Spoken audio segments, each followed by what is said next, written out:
सबसे पहले तो ईरान पे जो हमला होना है, जिसमें अमेरिका को शामिल किया जा रहा है अब इजराइल के साथ साथ, उस हमले के लिए पाकिस्तान की एयर बेसिस की ज़रूरत है और इन एयर बेसिस के साथ इंटेलिजेंस शेयरिंग की ज़रूरत है कि वो ईरान की जासूसी जो है वो करें और उसको अमेरिका के साथ शेयर करें।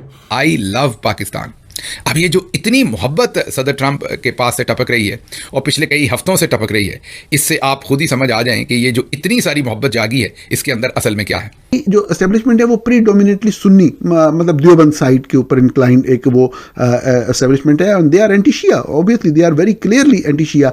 और मेरा ये एक्सपीरियंस रहा है, मेरा अपना भी बहुत कम वैसे, लेकिन बहुत सारे सीनियर लोगों का, वो हमेशा बताते थे जब भी ISI के लोग आपके साथ बैठते हैं, आपके साथ कोई भी चीज़ शेयर करते हैं, ये इंटरेक्शन आपका कहीं ना कहीं किसी न किसी जगह पर, किसी इदारे में, किसी न किसी हवाले से होता है, तो वो आपको ईरान के बारे में हमेशा ऐसी बात कहते हैं कि जैसे जो है ना, इंडिया के साथ तो खैर थोड़े बहुत मसाइल हैं, खुदा करे हल हो जाएं, लेकिन असल दुश्मन ईरान है। ईरान की वजह से हमें बड़ा खतरा है।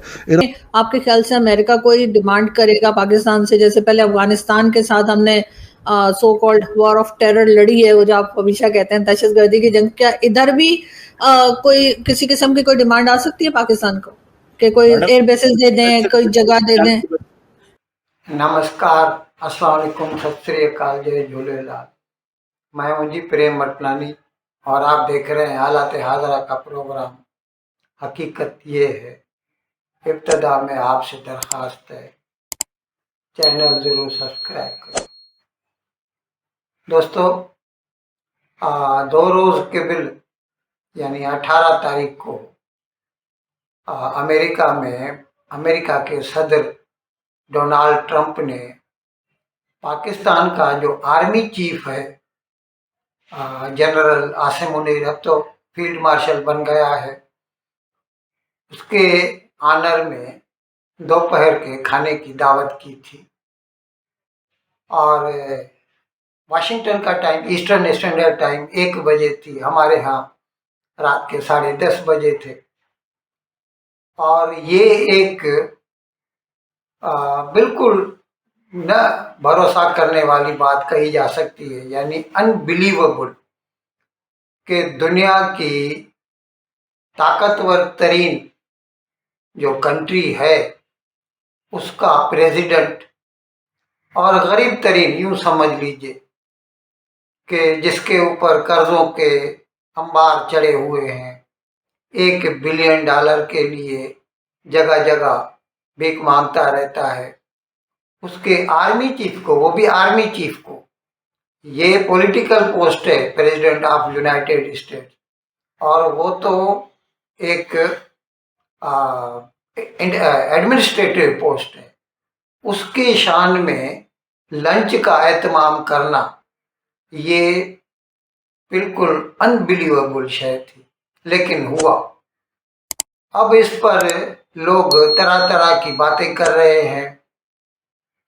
मैं अपनी तरफ से कुछ अर्ज करना चाहता हूं, वो ये है कि भले ही ट्रंप इस वक्त अमेरिका का सदर बन गया है, लेकिन वो from the core of his heart he is a businessman, और उसकी सोच भी वही है, एक बिजनेसमैन वाली, ट्रेडर वाली। उसमें क्या होता है कि जब बिजनेसमैन को किसी में भी कोई काम आन पड़ता है तो he can go up to any extent. काम होना चाहिए, भले उसके लिए कुछ भी करना पड़े। यहाँ तक के छोटे से छोटे जो गवर्नमेंट फंक्शनरी होते हैं ना, उसके आगे भी हाथ जोड़ने पड़ते हैं। ये बिजनेस की जो है एक प्रथा है, रिवाज है, रस्म है, समझ लीजिए। और इसको सदर ट्रंप बखूबी निभा रहे हैं। अब यहाँ पर कुछ पूछ सकते हैं कि ट्रंप को पाकिस्तान में क्या जरूरत आन पड़ी।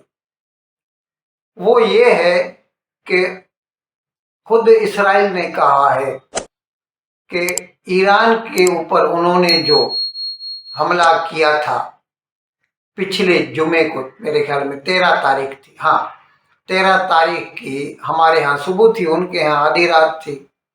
उस वक़्त ईरान पे जब उन्होंने हमला किया, उसी वक्त उन्होंने बताया था कि वो 8 महीनों से इसकी तैयारी कर रहे थे। तो इसका मतलब जाहिर है वो बिना अमेरिका के आशीर्वाद के तो कुछ भी नहीं करेंगे। भले ही वो लड़ते खुद हैं, लेकिन अमेरिका की मदद तो उनको ज़रूरत, उनकी दरकार होती ही है। अब इस कंटेक्स्ट में अगर देखा जाए तो फिर समझ में आता है कि क्यों ज़रूरत पड़ी ट्रंप को जनरल आसिम मुनीर की दावत करने की, और क्यों ज़रूरत पड़ी ट्रंप को कि वो पाकिस्तान और भारत के बीच में जो 4 दिन की जंग हुई उसको एब्रप्टली 10 तारीख को उसने बंद करने को कहा। अब भारत भले ही कुछ भी कहे कि इसमें अमेरिका का कोई रोल नहीं है, हमने खुद ही जंग बंद की है, लेकिन इनिशिएटिव अमेरिका से आया था और ये उनका मंशा था, क्योंकि वो चाहते थे कि अभी 10 तारीख को ये जंग बंद हुई और 18 को इसराइल ने ईरान के ऊपर हमला कर दिया। तो अमेरिका पाकिस्तान को गुड ह्यूमर में रखना चाहता है, इसीलिए तो परसों जब उसने दावत की तो उसने क्या कहा, I love Pakistan, Pakistanis are best people. ये वही ट्रंप है जिसने जब पहले 16 से 20 तक था, 4 साल पिछला जो उसका दौर था, मेरे ख्याल में प्रेसिडेंट 45 कह सकते हैं उसको, उस वक्त वो इनसे नफरत करता था। यहाँ तक कि उसने तो ये भी कहा था कि मैं इनके आने पर पाबंदी लगाऊंगा। अब रातों रात जो है उसके ख्यालात कैसे बदल गए, तो ये है एक बिजनेसमैन की सोच। अब उसका काम आन पड़ा है, उसको ये जंग किसी भी हालत में जीतनी है, यानी ईरान की जंग जो है इसराइल को जितानी है। उसके लिए उसको यू नेवर नो, अभी जंग को जो है आज समझ लीजिए 8वां दिन शुरू हो गया, 7 दिन पूरे हो गए, आज 8वां दिन है। ठीक 1 हफ्ता पहले जंग शुरू हुई थी, ये अब तक ख़त्म नहीं हुई। इसमें हो सकता है कि जो ईरान के पास मिसाइलों का ज़ख़ीरा है वो कब तक चलता है, और इसराइल की जो उन मिसाइलों को नाकारा करने की कैपेसिटी है वो कब तक लास्ट करती है, इन दोनों के ऊपर डिपेंड करता है। इस सिलसिले में हो सकता है अमेरिका को ज़रूरत पड़े कि वो ईरान के ऊपर बमबारी करने के लिए पाकिस्तान के हवाई अड्डों की ज़रूरत उनको पड़ जाए, पाकिस्तान की इंटेलिजेंस की ज़रूरत पड़ जाए। अब यहाँ पर ये मैं पहले भी बता चुका हूँ प्रोग्राम में, और भारत पाकिस्तान के जो यूट्यूबर्स हैं मैं उनके 2-4 क्लिप अटैच कर रहा हूँ, आप सुन लीजिए। भले ही वो ज़ाहिरन हम मुसलमान भाई हैं, मुस्लिम उम्मा से ताल्लुक़ रखते हैं, और इजराइल जो है वो एक एग्रेसर है, जारहाना अमल है उसको पीछे हटना चाहिए, ऐसे कुछ भी कहेंगे, लेकिन अंदर ही अंदर वो अमेरिका को अपने अड्डे भी देंगे, अपनी इंटेलिजेंस भी देंगे, और जितना हो सके ईरान के लिए मुश्किलात खड़ी करेंगे। ये आप अच्छा, मज़े की बात ये हुई कि जब ये लंच हो रही थी तो वहाँ पर जनरल आसिम मुनीर मस्का लगा रहा था सदर ट्रंप को, और उसमें उसने क्या कहा, उसने कहा कि आपने हमारी और भारत की जो जंगबंदी कराई, अब जाहिर है वो तो वही कहेगा ना जो ट्रंप कहेगा, और उन्होंने ही तो रिक्वेस्ट की थी अमेरिका को कि जंगबंदी करवा लीजिए। तो वो कहता है कि आपने क्योंकि हमारी जंगबंदी कराई भारत और पाकिस्तान की, इसलिए आपको अमन का नोबेल प्राइज मिलना चाहिए। अब ये तो उसके लिए जो है क्या कहते हैं, अंधा चाहे एक आंख और मिल जाए दो दो। अगर सदर ट्रंप को नोबेल पीस प्राइज मिल जाए तो क्या कहने। वैसे आप सुन लीजिए पाकिस्तानी यूट्यूबर्स क्या कहते हैं। किसी को दुख है कि पाकिस्तान को ऐसा नहीं करना चाहिए, आसिम मुनीर जनरल को ऐसा नहीं करना चाहिए। कुछ लोग तो इससे खुश भी हैं क्योंकि वो भी आपस में बटे हुए हैं। पिछले व्लॉग में हम आपको बता चुके हैं कि सब कुछ ईरान के मामले पर है।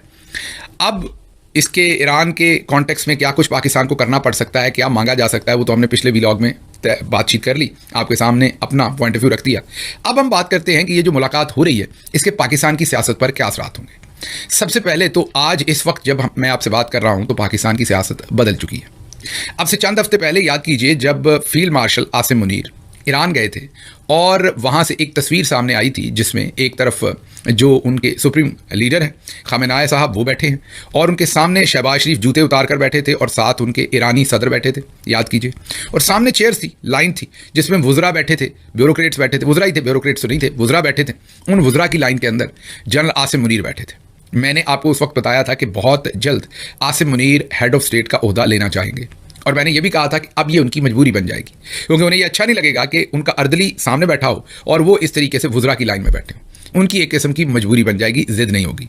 अब वो लम्हा आ पहुंचा है। इस वक्त जब मैं आपसे बात कर रहा हूं तो तकरीबन ऐलान हो चुका है कि जो फील्ड मार्शल हैं वो पाकिस्तान के अब हेड ऑफ स्टेट हैं।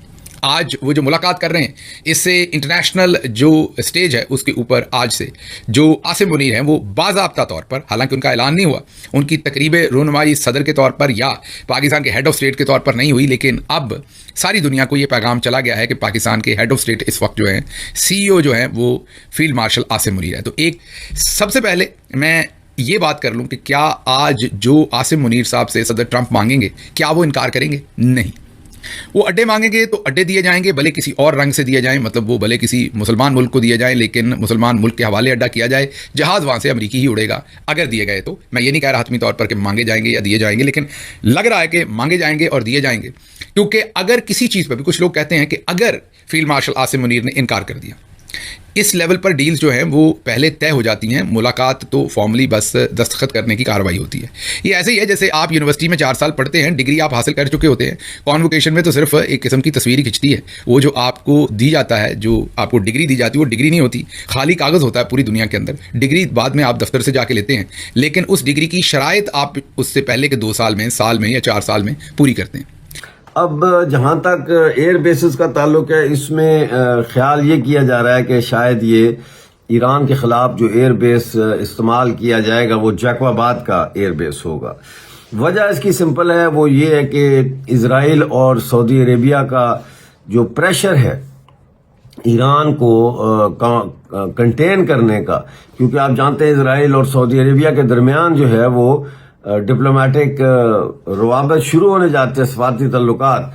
सितंबर 2023 में ये तय पा गया था और बस चंद दिनों की बात थी कि फिर अक्टूबर 7, 2023 में हमला कर दिया हमास ने इजराइल पे और वहां से फिर ये जंग शुरू हुई गाजा की, और वो अब फैलते फैलते जो है ईरान पहुंच चुकी है। एक दफ़ा सुना दूंगा और उस बयान के पहले 2-3 लाइनें आपको पढ़ के सुना देता हूं। जो मैं पढ़ के सुना रहा हूं ये एग्जैक्ट उसकी ट्रांसक्रिप्शन है, इसमें मैं कुछ ऐड नहीं कर रहा। जब ये सवाल कर लिया सहाफ़ी ने कि आपकी क्या बात हुई, क्या ईरान पे भी बात हुई, कुछ शेयर करें, तो ट्रंप ने कहा well they know Iran very well better than most and they are not happy about anything. कि यानी कि जो पाकिस्तानी हैं या आर्मी चीफ जो हैं हमारे, वो ईरान को बेहतर जानते हैं बहुत से लोगों से, और जो भी हो रहा है वो इससे खुश नहीं है। It is not that they are bad with Israel.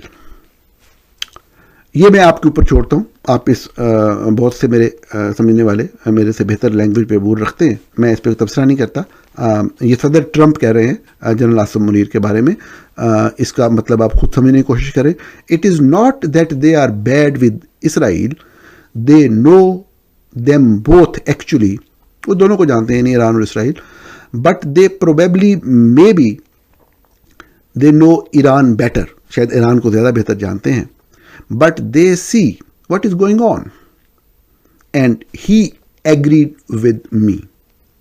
मैं इसमें तबसरा नहीं करता, मैं ये सदर ट्रंप ने कहा है। आगे उन्होंने साफ ज़रा इंडिया के बारे में बात की, वो जो बात वो दिन में 5 मरतबा करते हैं कि मैंने जंग ख़त्म कराई और मेरी जो है वो मोदी से भी ट्रेड डील हो रही है और मेरी पाकिस्तान से भी ट्रेड डील हो रही है।